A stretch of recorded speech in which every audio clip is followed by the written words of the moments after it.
Hello everyone, আসসালামু আলাইকুম। Pudding বানানোর জন্য আমি প্রথমে এখানে 3টা ডিম ভালোভাবে ফেটিয়ে নেব। এবার এখানে পরিমাণ মতো চিনি অ্যাড করে দেব।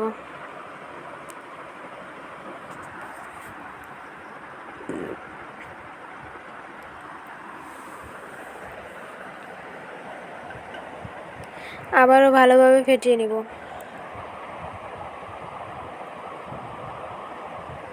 আগে থেকে জাল করা দুধ এখানে আমি পরিমাণ মতো দিয়ে দেব। ক্যারামেলটি আমি বাড়িতে আগে থেকেই সেট করে রেখেছি। একটা ছাঁকনির সাহায্যে আমি এই মিশ্রণটি ছেঁকে নেব।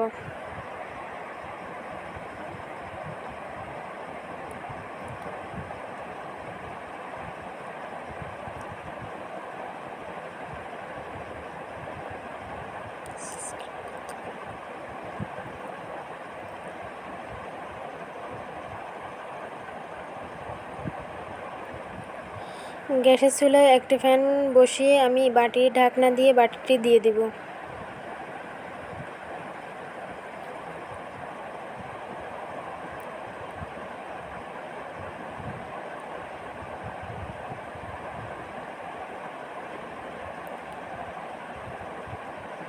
উপর থেকে এখানে আমি আরেকটি ঢাকনা দিয়ে ঢেকে দেব। 20 থেকে 30 মিনিট জাল করলেই আমার পুডিংটি রেডি।